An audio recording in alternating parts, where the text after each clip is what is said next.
শয়তানের বেশ ধরে আসে, শয়তানের বেশ ধরে যায়। ভ্যানিটি ব্যাগ ঘাড়ে নিয়ে ওই ফ্যাশন বোরকা পরে যায়, এটা কেমন পোশাক হলো? ল্যাংটা হয়ে যায়, সেটা তো যাই, ওর বাপ নাই সেই জন্য যায়, ওর স্বামী নাই সেই জন্য যায়, ওর দেখাশোনার কেউ নাই সেই জন্য যায়। ওকে তো আল্লাহ একজনের অধীনে রেখেছে, একাধিক হাদিস, একাধিক আয়াত অধীনে নেয়, চাই বসো।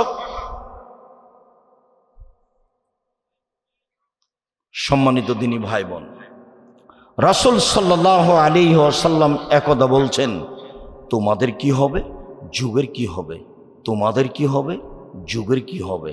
এই যে অবকিতুম ফি হুসালাতি মিনান নাস, যখন তোমরা আগাছার মাঝে থাকবে, সমাজের সবাই হবে আগাছা, কেউ ভালো মানুষ থাকবে না, সেদিন তোমাদের কি হবে, সেদিন যুগের কি হবে, সেদিন তোমাদের কি হবে, সেদিন যুগের কি হবে।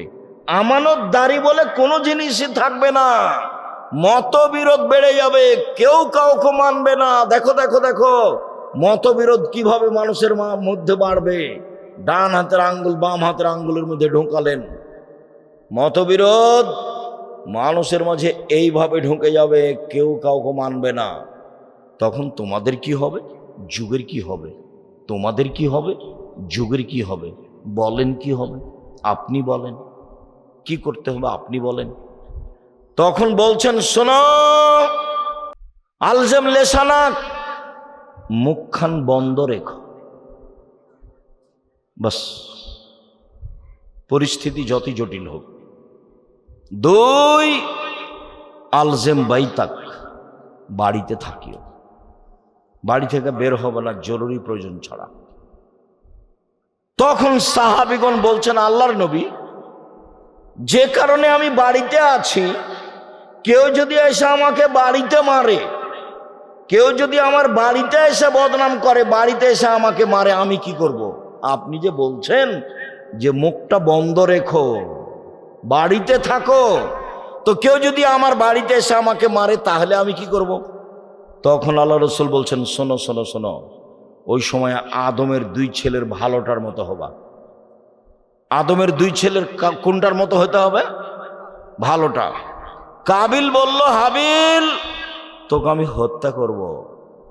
হাবিল বলল, তুমি হত্যা করো করো, আমি তোমাকে হত্যা করব না। মুখামুখি যাবেন না। দিন যত যাবে মানুষের মেজাজ রক্ত তত গরম, কেউ কাউকে মেনে নিবে না, মতবিরোধ বেড়ে যাবে, ছাড় বলে কোনো জিনিস থাকবে না। অথচ রাসূল সাল্লাল্লাহু আলাইহি ওয়াসাল্লাম, আল্লাহ তাআলা বলছেন, তিনটা গুণের ভিত্তিতে মানুষ জান্নাতে যাবে। এক, আল্লাযীনা ইনফিকুনা ফিস সাররাই ওয়াজ যাররাই, সচ্ছল অবস্থায় দান করে যে, অসচ্ছল অবস্থায় দান করে যে, সে জান্নাতে যাবে। দুই, আল কাযিমিনাল গায়জ, রাগকে দমন করতে পারে যে, সে জান্নাতে যাবে। রাগ দিয়ে কোনো কাজ নিতে হবে না, রাগ দেখে বউকে মারতে হবে না, রাগ দেখে বউকে তালাক দিতে হবে না। তালাক শব্দ অত তাড়াতাড়ি মুখ দিয়ে বের করেন কেন? ক্ষমতা দেখা দিয়ে বলছে তোকে 3 তালাক, 1 তালাক, 2 তালাক, 3 তালাক, 1000 তালাক, কয়েকশো তালাক। তো এটা কিন্তু বুঝতে পারে না কে আমাকে খেপালো। ওই যে সূচনাতে বলেছি, আদমের ছেলে মেয়েকে আমি জাহান্নামে নিয়ে যাব যাব যাব, তো এখন ওর বউকে বলছে, শয়তান বলছে, এই কতদিন থেকে একটা শাড়ি চাচ্ছিস, 2026 সালের রমজান মাসের ঈদে একটা শাড়ি চালি, তাও তো হলো না, সংসার করবি, করিস না, যা। তখন ওর স্বামীকে বলছে, কত তোমাকে বললাম যে একটা শাড়ি কিনো, এ রমজানে কিনো না, তুমি কিনলে না, কথাটা আমার শুনলে না, তোমার সংসার করতে আমার ভালোই লাগে না। তখন বলছে, করবি না, যা, তো তালাক দিয়ে দাও। তালাক দিয়ে দিলাম, যা না, দিব, দেও না এখনই, দিব, এক্ষুনি দে, এক্ষুনি দে, এক্ষুনি চলে যাবো তোর বাড়ি থেকে, থাকবো না থাকবো না থাকবো না। ওকে কে খেপাচ্ছে বলেন তো? ওই শয়তান। এ নিরুপায় হয়ে বলছে, যা, তোকে তালাক দিলাম, তোকে 1 তালাক, 2 তালাক, 3 তালাক, 1000 তালাক দিলাম। যেমন তালাক দেওয়া কথা শেষ, তেমনি শয়তান চলে গেছে। এবার আর ঠান্ডা হয়ে গেছে, ঠান্ডা হয়ে বলছে ইন্না লিল্লাহি ওয়া ইন্না ইলাইহি রাজিউন। ছেলে মেয়ে তিনটে, যে ছেলে মেয়ে কটা আছে? তিনটে। তো বলছে তাহলে এখন উপায়, দুইজনই চিন্তা করছে কি করা যায়, বুদ্ধি। তো বলছে হুজুরকে জিজ্ঞাসা করো। পাশের হুজুর বলেছে যে হিল্লা করতে হবে, হিল্লা, এক রাতের জন্য বিবাহ দিতে হবে। ইন্না লিল্লাহ, এটা তো কঠিন, কি করা যায়? তো মা ফতোয়া নিতে গেছে, বলে কোনো পথই নাই, হিল্লা বিবাহ দিতে হবে, বাঁচার পথ দেখো কা। তাহলে জামিয়া সালাফে ডাঙ্গিপাড়া গিয়ে আব্দুল এইসব কি করা যায়, এই কথা ছাড়া আর কোনো কথা পান না, খালি কথা বললেই তালাক। আল্লাহ তো তালাকের কথা বলছেন না, আগে বলছেন যে তুমি একটু সতর্ক করো, একটু পিটানি দাও, একটু বলো, একটু উপদেশ দাও, এত তাড়াতাড়ি তালাক কেন? আর ওই যে বোকা মানুষ 2 বছর 3 বছরের জন্য চলে গেছে বাইরে কাজ করতে, সৌদি, কুয়েত, কাতার, বাহরাইন, ঢাকা, লন্ডন, আমেরিকা, আর এখানে খালি হুকুম চালাই বউকে, এখানে যাবা না, সেখানে যাবা না, তোমার অমুক বাড়ি যাবা না, তমুক বাড়ি যাবা না, ওর সাথে কথা বলো না, তুই কথা বলেছিস, যা তোকে তালাক দিয়ে দিলাম। কত যে ঝামেলা দিন রাত। মোলার গাছ তুলে খেলে আর কি থাকে? থাকে না। বেগুন তুলে খেলে এখনো গাছটা আছে, ছিঁড়ে খেলে গাছটা আছে, গাছটা রাখেন, তালাকই দিয়ে দিলেন, থাকবে কি? তালাক ব্যবহার করিয়েন না ওভাবে, কম ব্যবহার করেন, সেটা শয়তান করাচ্ছে। নিরুপায় হয়ে বৈঠকে তালাকের সমাধান হবে। আপনি মুখে তালাক বলবেন না, আপনার বাপ মা, গ্রামের লোক, চেয়ারম্যান, মেম্বার, মোড়ল মাতাব্বরা বসে যদি দেখা যায় যে সংসার চলবেই না, তাহলে বিচ্ছিন্নের ব্যবস্থা থাকবে। আপনিও তো রাগ করে বলছেন কেন 1 তালাক, 2 তালাক, 3 তালাক, সংসারটা এভাবে আপনি তালাককে সহজ মনে করছেন। আল্লাহ রসুল বলছেন জিদ্দুহুন্না জিদ্দুনা হাজলুহুন্না জিদ্দুন। 3টে জিনিস আছে যার মজাকও চূড়ান্ত, চূড়ান্ত চূড়ান্ত, যার মজাকও চূড়ান্ত, চূড়ান্ত চূড়ান্ত। রাগ করে তালাক বললেও তালাক হবে, হাসি মজাক করে তালাক বললেও তালাক হবে, হায়েজ অবস্থায় তালাক দিলেও তালাক হবে, পেটে বাচ্চা আছে এই সময়ে তালাক দিলেও তালাক হবে, যে কোনো সময়ে তালাক দিলে তালাক হবে। হায়েজের কারণে তালাক বিরত থাকে না। এক বৈঠকে 3 তালাক দিলে 1 তালাকই হয়। শয়তানকে এভাবে সুযোগ দিয়েন না। শুনুন, রাসূল সাল্লাল্লাহু আলাইহি সাল্লাম বললেন তোমাদের কি হবে, যুগের কি হবে, আপনি বলেন কি করতে হবে। তখন আল্লাহ রসুল বললেন যে মুখখান বন্ধ রেখো, বাড়িতে থাকো। আমি যদি বাড়িতে থাকি, সে যদি আমাকে আসে মারতে, তখন তুমি আদমের 2 ছেলের ভালোটার মতো হয়েও। আদমের এক বড় ছেলে কি বলল, হাবিল তোকে মারবো। তখন কাবিল কি বলল, কাবিল বলল হাবিল তোকে মারবো। তখন হাবিল কি বলল, তুমি মারো মারো, আমি তোমাকে মারবো না। খবরদার ঝগড়ায় যাবেন না, বিবাদে যাবেন না। 3 শ্রেণীর মানুষ জান্নাতে যাবেই। 1, সচ্ছল অসচ্ছল অবস্থায় দান করে যে। 2, রাগকে দমন করে যে। 3, আফিনানিন নাস, মানুষকে মাফ করে যে। মাফ করতে শিখবেন। আমার জীবনে 2টা ত্যাগ, মানুষের বদনাম করব না, ও যদি আমাকে ধুয়ে ছেড়ে দেয় তবু। 2, প্রতিশোধ নিব না, যা হবে হবে দুনিয়াতে, প্রতিশোধ নিব না। মাফ করতে শিখবেন, জান্নাত হবেই। প্রতিপক্ষ বলেছে আপনার চরিত্র এমন কেন? রাসূল সাল্লাল্লাহু আলাইহি সাল্লাম বলছেন আপনি সদাচরণের আলোচনা দেখেন। রাসূল সাল্লাল্লাহু আলাইহি সাল্লাম বলছেন আল মুমিনুনা কারাজুলিন ওয়াহিদ, সারা পৃথিবীর মানুষ হলো একজন। ইনিস্তাকা আইনু ইস্তাকা কুল্লুহু, যদি চোখে ব্যথা হয় সম্পূর্ণ শরীরে ব্যথা বুঝে, যদি মাথায় ব্যথা হয় সম্পূর্ণ শরীরে ব্যথা বুঝে, মানে একজন আর একজনের কষ্ট বুঝে, তাই হলো মুসলিম। কেন আপনি এরকম হলেন যে ও যদি বিপদে পড়ে তাহলে আপনি বলছেন ঠিক হয়েছে ঠিক হয়েছে? এটা কোন চরিত্র? এটা কোন আচরণ? মানুষকে মাফ করতে শিখুন, জান্নাত হবে ইনশাআল্লাহ। সম্মানিত দিনী ভাই বোন, বলছিলাম রাসূল সাল্লাল্লাহু আলাইহি সাল্লাম মানুষের বদনাম গীবাত করা তো বহুদূরের কথা, তিনি মানুষের বদনাম গীবাত থেকে বিরত থাকার চেষ্টা করতেন। তিনি মানুষের দোষ ত্রুটি ঢেকে রাখার চেষ্টা করতেন। একটু দেখেন, রাসূল সাল্লাল্লাহু আলাইহি সাল্লাম বলছেন, মান সাতারা মুসলিমান সাতারাহুল্লাহু ফিদ দুনিয়া ওয়াল আখিরা। কেউ যদি দুনিয়াতে মানুষের দোষ ত্রুটি ঢেকে রাখে, তাহলে আল্লাহ বিচারের মাঠে তার দোষ ত্রুটি ঢেকে রাখবেন। কেউ যদি মানুষের দোষ ত্রুটি ঢেকে রাখে, আল্লাহ বিচারের মাঠে তার দোষ ত্রুটি ঢেকে রাখবেন। আমার দিকে দেখেন, উপদেশ বইয়ের প্রথমে আছে এই হাদিস। বইটা আপনার জন্য লেখা হয়েছে, পাল্টা আমাকে পড়তে বলছেন, তাহলে তো হয় না। আল ইতিসাম পত্রিকা আপনার টাকা দিয়ে ছাপানো হয়, 16 থেকে 20,000 পত্রিকা ছাপান আপনি। কেন আপনি পড়েন না? উপদেশ বই নিয়ে যাবেন, আপনি দেখবেন। দুয়ার বই আপনি পড়বেন, ওই জন্য লেখা হয়েছে। চেষ্টা করেছি অক্ষরে অক্ষরে মুখে রাসূল সাল্লাল্লাহু আলাইহি সাল্লামের আল্লাহর কথা বলা, কোনো কিস্সা কাহিনী না বলা, কলমে মিথ্যা কথা না লেখা, কোনো কিস্সা কাহিনী না বলা, মিডিয়ায় মিথ্যা কথা না বলা, কোনো কিস্সা কাহিনী না বলা। চেষ্টা করেছি শুধু আপনার জন্যই। বিচারের মাঠে আল্লাহ তাআলা একটা লোককে এভাবে তার বাহু দিয়ে অন্তরাল করে নেবেন। অন্তরাল করে নিয়ে তার আমলনামা তার সামনে তুলে ধরে বলবেন, দেখো তো এটা তোমার আমলনামা, তুমি পড়ো তো এখানে কি আছে। এটা কি তোমার আমলনামা? জি। তুমি কি মনে করছো যে আমার ফেরেশতা অন্যায় লিখেছে? জি না, আপনার ফেরেশতা অন্যায় লিখেছে এটা আমি বলছি না। তখন আল্লাহ বলবেন, তুমি কি আমাকে কিছু বলতে চাও? জি না, আমি আপনাকে কিছু বলতে চাই না। তখন আল্লাহ বলবেন, শোনো, মানুষ হিসাবে তুমি মানুষের দোষ ত্রুটি ঢেকে রাখতে, প্রকাশ করতে না। আমি বিচারের মাঠে আমি আল্লাহ হয়ে তোমার দোষ ত্রুটি ঢেকে রাখবো না। যাও, তোমার দোষ ত্রুটি মানুষের সামনে পেশ করলাম না, তুমি জান্নাতে যাও।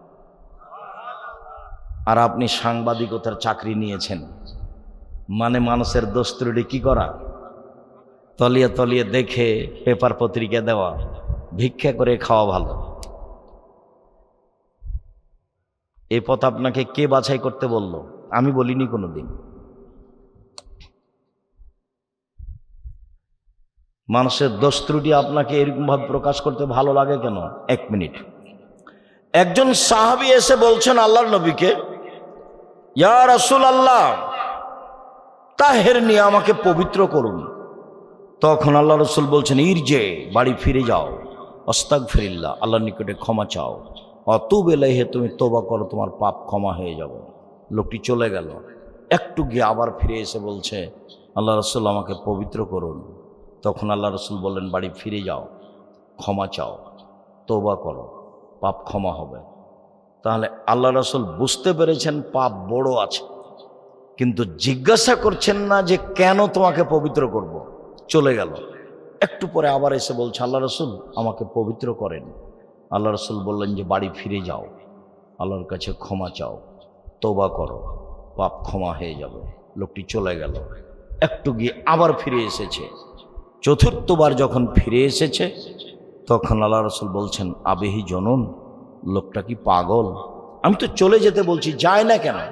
আমি বলছি চলে যাবে, আল্লাহর কাছে ক্ষমা চাইবে, ক্ষমা হবে ইনশাআল্লাহ, তো যায় না কেন? ও কি পাগল? কালু লাইসা বিমাজনুন। সাহাবীগণ বললেন, জি না, ও তো পাগল নয়, ভালো মানুষ। তখন আল্লাহ রাসূল জিজ্ঞাসা করছেন না যে কেন তোমাকে পবিত্র করব। তখন আল্লাহ রাসূল বলছেন, আশারে বা খামরান, ও কি মদ পান করেছে, তাই তার মস্তিষ্ক বিকৃত হয়েছে। আমি যে বলছি চলে যেতে, সে কথা বুঝতে পারে না। সে কি মদ পান করেছে, তাই তার মস্তিষ্ক বিকৃত হয়েছে, আমার কথা বোঝে না। ফাকামা রাজুলুন ফাস্তান কাহাহু, একটা লোক দাঁড়িয়ে মুখে নাক লাগিয়ে মুখটা সঙ্গে দেখে বলছে, আল্লাহ রাসূল, মাশারে বা খামরান, ও তো মদ পান করেনি। তখন আল্লাহ রাসূল বলছেন, আজ জানাইতা, তুমি কি জেনা করেছ? তখন লোকটি বলছে, মানুষ বৈধভাবে তার স্ত্রীর সাথে যা করে আমি অবৈধভাবে করেছি, আপনি আমার বিচার করে দেন। বিচার যা হয় তা হলো। আমি আপনাকে বলছি, একটু ভালো করে খেয়াল করেন। আল্লাহর নবী মুহাম্মদ সাল্লাল্লাহু আলাইহি সাল্লাম প্রথমবারই তো বলতে পারতেন, যে কেন তোমাকে পবিত্র করব। বুঝতে পারছেন না কথা? প্রথমবার বললেন না, দ্বিতীয়বার বললেন না, তৃতীয়বার বললেন না, চতুর্থবার বললেন না, পঞ্চমবারে বলছেন যে ও কি পাগল, ষষ্ঠবারে বলছেন ও কি মদ খেয়েছে। তো সবাই যখন বলল যে না মদ খায়নি, পাগলও নয়, তখন আল্লাহ রাসূল জিজ্ঞাসা করছেন তুমি কি জেনা করেছ? এই কথাটা তো প্রথমে বলতে পারতেন। আর তুমি কি জেনা করেছ এই কথাটার উত্তর তিনি কয়েকবার বলেছেন। যাও ক্ষমা চাও, তওবা করো। তো কেন তিনি তওবা করতে বলছেন, কেন তিনি ক্ষমা চাইতে বলছেন? বড় পাপ না হলে তো তওবা হবে না। তার মানে উনি বুঝতে পেরেছিলেন প্রথমেই, কিন্তু তিনি প্রকাশ করতে চাচ্ছিলেন না, ঢেকে রাখতে চাচ্ছিলেন। শেষ পর্যন্ত ঢেকে রাখতে পারলেন না, প্রকাশ হয়ে গেল, বিচার হয়ে গেল। এর পরের অংশটা শোনেন। ইনার নাম হচ্ছে মাইজ ইবনে মালিক, বিশিষ্ট সাহাবী। ইনি একটা ধনী মানুষের বাড়িতে কাজ করতেন, তার নাম হুজ্জাল বা হাজ্জাল। ধনী মানুষের স্ত্রীর সাথে ইনি জেনায় লিপ্ত হন কোনো এক সময়। হুজ্জাল আবার তাকে খুব ভালোবাসতেন। হুজ্জাল তাকে বলেছিলেন, মাইজ ইবনে মালিক, জেনা যখন ঘটেই গেছে, তুমি একটু আল্লাহ রাসূলের কাছে যাও, তুমি একটু বলো তো আল্লাহ রাসূলকে তিনি কি বলেন, এই পরিস্থিতিতে তিনি কি বলেন, একটু যাও। মালিকের কথা শুনে হুজ্জাল এখানে এসেছিলেন, মালিকের কথা শুনে মাইজ ইবনে মালিক এখানে এসেছিলেন। এখানে এসে শেষ পর্যন্ত বিচার হয়ে গেল, রক্ষা হলো না। বিচার যখন হয়ে গেল, অনেক দিন পরে আল্লাহ রাসূলের সাথে হুজ্জালের দেখা মুখামুখি। হুজ্জাল রাস্তা দিয়ে আসছেন, আল্লাহ রাসূল যাচ্ছেন। তখন আল্লাহ রাসূল বলছেন, হুজ্জাল লাউ সাতারতা খাবারা মাইজ ইবনে মালিক বিসাওবিক লাকুনতা খায়রান কাসীর। ওহ, তুমি যদি মাইজ ইবনে মালিকের ঘটনাটা তোমার, আল্লাহ রাসূল একজন মানুষের দোষ ত্রুটি ঢাকতে কত চেষ্টা করেছেন, আর আপনি দোকানপাটে বসে মানুষের বদনাম করছেন।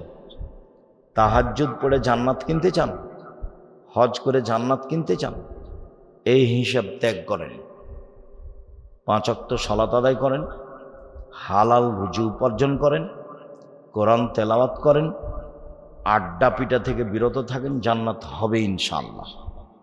আড্ডা পিটা 2 ধরনের, একটা হলো দোকান পাশে বসে আড্ডা পিটা ঘন্টার ঘন্টা, আর একটা হলো বড় মোবাইল নিয়ে ঘন্টার ঘন্টা সময় কাটানো।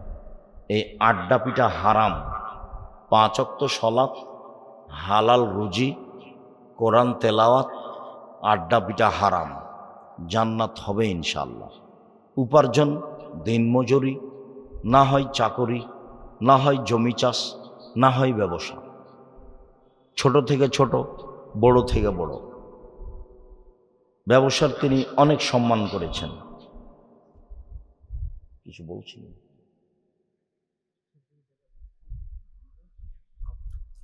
সম্মানিত দিনী ভাই বোন, আমি আপনাদেরকে আরেকটু বলি, অল্প দিন বাঁচতে এসে মানুষের বদনাম গীবাত করে পরকাল হারার চেষ্টা করিয়েন না।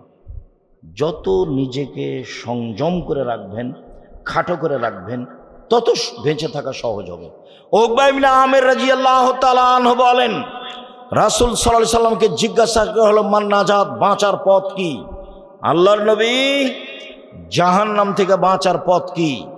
তখন তিনি 1 নম্বরে বললেন, আলজেম লেসানাক, মুখটা বন্ধ রেখো, জান্নাত হবে ইনশাআল্লাহ।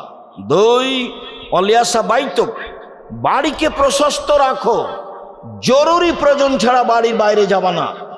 এটা জীবনের চরিত্রের সাথে গড়ে নাও। জরুরি প্রয়োজন ছাড়া বাড়ির বাইরে যাওয়া হবে না। রাত 10টায় ঘুমিয়ে যেতে হবে যে কোনো মূল্যে। সবাই মিলে 5 ওয়াক্ত সালাত আদায় করতে হবে, করতেই হবে। জীবনের সলাতি এমন একটা ইবাদত যা মানুষের সাথে আপোষ করে না। সলাতি একটা ইবাদত যা মানুষের সাথে আপোষ করে না। হজ করে, মানুষের সাথে হজ আপোষ করে। কিভাবে? আপনি বলছেন এবছর সুবিধা হলো না, সামনে বছর যাব হজ করতে, ঠিক আছে যান। জাকাত আপোষ করে। কিভাবে? এবছরের জাকাত আমি 2 মাস আগেই দিব, দেন। এবছরের জাকাত আমি 20 দিন পরে দিব, দেন। এই যে আপোষ করছে। সিয়াম, রমজানের রোজা সিয়াম আপোষ করে, কি শরীরটা আজকে ভালো লাগে না, ছেড়ে দেন, পরে করিয়েন। সফরে আছি, ছেড়ে দেন, বাড়িতে যাবেন যখন তখন করবেন। এ দেখেন আপোষ করে, কিন্তু সলাৎ কোনো আপোষ করে না। নামাজের কোনো আপোষ নেই। অজু করে সলাত আদায় করতে হয়, পানি নেই, তায়াম্মুম করে করবেন। মাটি নেই, অজু তায়াম্মুম ছাড়াই সলাত আদায় করবেন। কেবলার দিকে মুখ করে সলাত আদায় করতে হয়, কেবলা বোঝা যায় না, কেবলা ছাড়াই সলাত আদায় করতে হবে। দাঁড়িয়ে সলাত আদায় করতে হয়, দাঁড়িয়ে থাকা যায় না। বসে থেকে সলাত আদায় করতে হবে, বসে থাকা যায় না। শুয়ে থেকে সলাত আদায় করতে হবে। পরিষ্কার কাপড় পরে সলাত আদায় করতে হয়, পরিষ্কার কাপড় নেই। যেই কাপড়ে পেশাব পায়খানা লেগে আছে সেই কাপড় পরেই সলাত আদায় করতে হবে।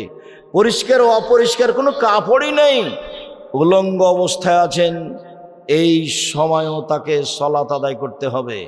পৃথিবীতে ভিন্ন ধরনের ব্যতিক্রম বিরল ইবাদত সলাত, যা মানুষের সাথে আপোষ করে না।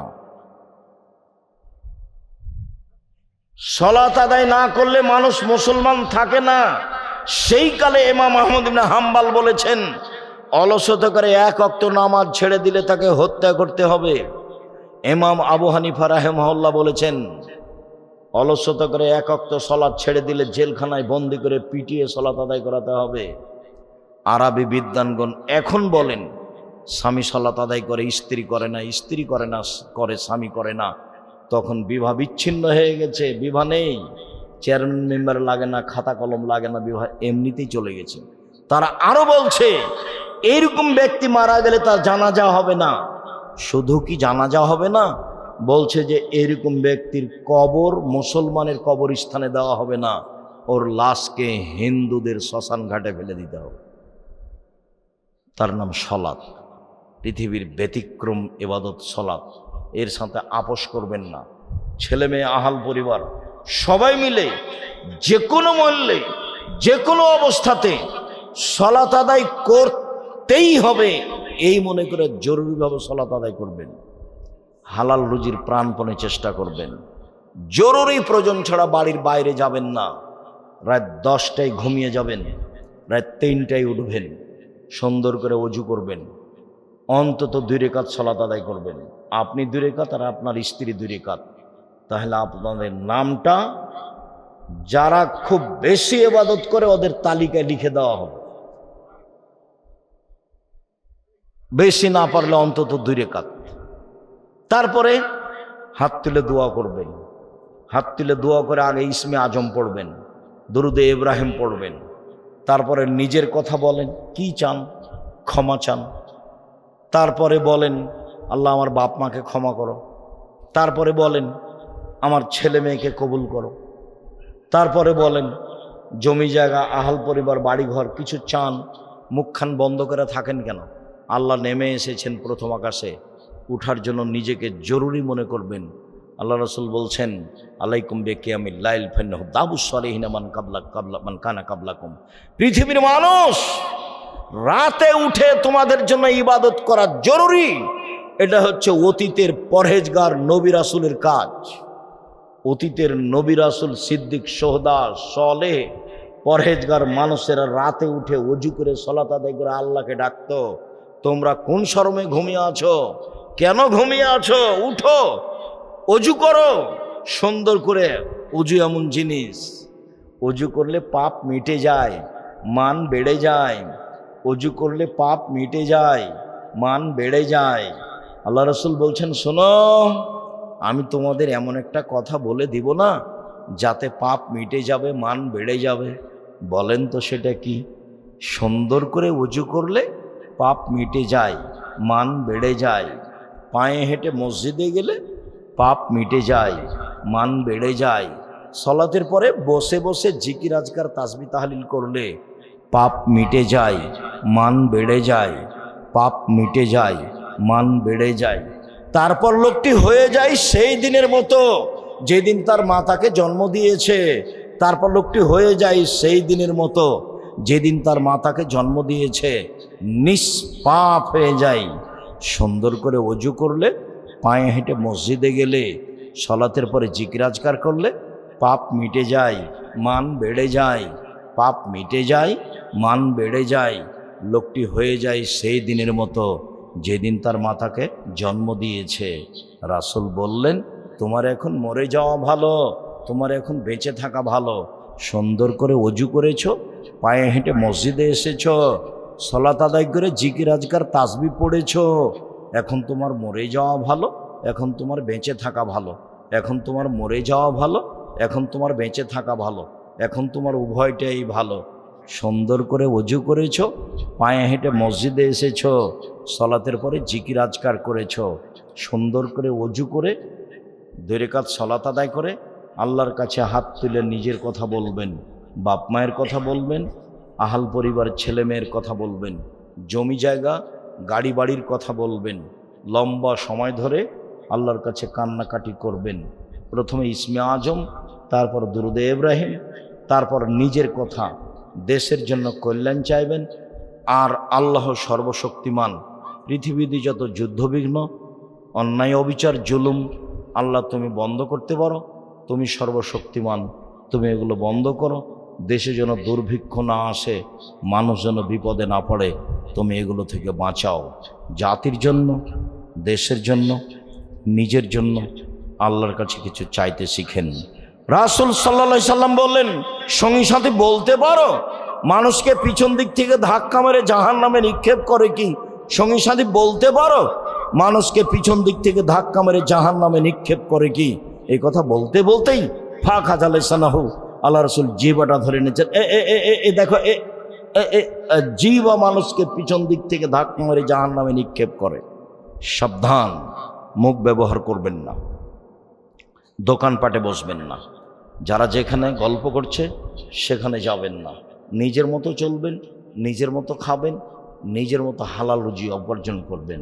কথার শেষে বলি, প্রতিষ্ঠান উপলক্ষেই এই প্রোগ্রাম। আল্লাহ রাসূলের এই কথাটা মনে রাখবেন, আল এহদুলুলিয়া খায়রুম মিন ইয়াদিস সুফলা, দেওয়া হাত ভালো নেওয়া হাতের চেয়ে, দেওয়া হাত ভালো নেওয়া হাতের চেয়ে। জীবনে কোনোদিন মানুষের কাছে চাইবেন না। এই ছেলে, ভুলেও কোনোদিন শ্বশুরের বাড়ির কাছে কিছু চাইবে না, খাটখাটলা চৌকি বাক্স, খবরদার নয়। যা দিয়েছে শ্বশুর সেগুলো ফেরত দিবে আগামীকাল সন্ধ্যা হতে হতে। মোটর সাইকেল, সাইকেল, কাপড় চোপড় সব ফেরত দিবে। আল্লাহ রাসূল বলছেন, দেওয়া হাত ভালো নেওয়া হাতের চেয়ে। রাসূল সাল্লাল্লাহু আলাইহি সাল্লাম বলেন, প্রত্যেক দিন আকাশ থেকে 2 জন ফেরেশতা নেমে আসেন। একজন বলেন, এই ছেলেরা তোমরা একটু ভিতরে আসো, আমার এই কথাটা একটু খেয়াল করবেন। রাসূল সাল্লাল্লাহু আলাইহি সাল্লাম বলছেন, প্রত্যেক দিন সকালে 2 জন ফেরেশতা নেমে আসে। একজন বলেন, আল্লাহ যে যতটুকু দিল তুমি তার ততটুকু পূর্ণ করে দাও, যে যতটুকু দিল না তুমি তার ততটুকু ধ্বংস করে দাও। আমি আপনাদেরকে রাসূল সাল্লাল্লাহু আলাইহি সাল্লামের এই কথাটা বলে উৎসাহিত করতে চাচ্ছি যে ইবাদতের জগতে সবচেয়ে শক্তিশালী, ক্ষমতাধর, পাওয়ারফুল ভিন্ন ধরনের ইবাদত হলো দান, যে একটা থেকে আর একটা ঘটাতে পারে। দানই একটা ইবাদত যে আপনার বালা মুসিবত, বিপদ আপদ, সমস্যা সব দূর করতে পারে, অন্য কোনো ইবাদত পারে না। দানই একটা ইবাদত যে কবরের শাস্তিকে বন্ধ করে দিতে পারে। হজ পারে না, জাকাত পারে না, সিয়াম পারে না, তাসবিহ তাহলিল জিকির আজকার পারে না। দানই একটা ইবাদত মরা মানুষের পাপকে মিটিয়ে দিতে পারে। একজন সাহাবী এসে বলছেন, আল্লাহর নবী, আমার আব্বা মারা গেছেন, জমি জায়গা অর্থ সম্পদ ছেড়ে গেছেন, আমি যদি আমার আব্বার নামে দান করি তাহলে আমার আব্বার পাপ মিটে যাবে কি? পাপের কথাটা এসেছে, পাপ মিটে যাবে কি? তখন আল্লাহ রাসূল বললেন, হ্যাঁ, তোমার আব্বার পাপ মিটে যাবে। আল্লাহর নবীও বললেন না যে ছোট পাপ না বড় পাপ। সাহাবীও জিজ্ঞাসা করেননি যে ছোট পাপ না বড় পাপ। সাহাবী এসে বলেছেন যে আমার আব্বা মারা গেছেন, জমি জায়গা ছেড়ে গেছেন, আমাকে কিছু বলেননি, আমি যদি আমার আব্বার নামে দান করি তাহলে আমার আব্বার পাপ মিটে যাবে কি? বললে হ্যাঁ, সব পাপ মিটে যাবে। দান এমন একটা জিনিস, আল্লাহ রাসূল বলছেন, ইন্না সাদকাতা তুতফিউল খাতিয়াতা কামা ইউতফিউন নার। দান মানুষের পাপকে মিটিয়ে দিতে পারে ওইভাবে পানি যেমন আগুনকে নিভিয়ে দিতে পারে, দান বিচারের মাঠে ছায়া হিসেবে আসবে। আপনাদের সামনে ছেলেরা আসছে, যে আসুক না কেন কেউ বঞ্চিত থাকবেন না ওই হাদিসটার প্রতি আমল করাতে। দেওয়া হাত ভালো নেওয়া হাতের চেয়ে। 10 টাকা হোক, 500 টাকা হোক, 100 টাকা হোক, যারা আমরা স্টেজে আছি আমরাও বঞ্চিত থাকব না। আমরাও অংশগ্রহণ করব, কম হোক আর বেশি হোক। আমি সকল দিনী ভাই বোনকে প্রতিষ্ঠান উপলক্ষে কম থেকে কম, বেশি থেকে বেশি দান করার জন্য আন্তরিকভাবে অনুরোধ জানাচ্ছি। আর নিজেকে বঞ্চিত রাখবেন না। যদি 10টা টাকাও না থাকে কারো কাছে নিবেন, নিয়ে অংশগ্রহণ করবেন। কেননা আপনি অংশগ্রহণ না করলে যেই পরিমাণ অংশগ্রহণ করতে পারতেন করলেন না, সেই পরিমাণ ধ্বংস হবেই, এটা কাউকে বলা লাগবে না। সেই পরিমাণ আপনার ক্ষতি হবেই। মর্মে আমি সকল দিনী ভাই বোনকে দান করার জন্য আন্তরিকভাবে অনুরোধ জানাচ্ছি। আমার দিনী বোনেরা যারা আছেন, প্রতিষ্ঠানের মেয়েরা যারা আছো বা আর যা সহযোগিতায় আছো, রাসূল সাল্লাল্লাহু আলাইহি সাল্লাম জাহান্নাম থেকে বাঁচার মাধ্যম বললেন দান। শেষ পর্যন্ত তিনি বললেন যে খেজুরের বীজের উপরে যে সাদা পদার্থটা আছে, এই পদার্থ সমপরিমাণ হলেও তোমরা দান করে জাহান্নাম থেকে বাঁচো।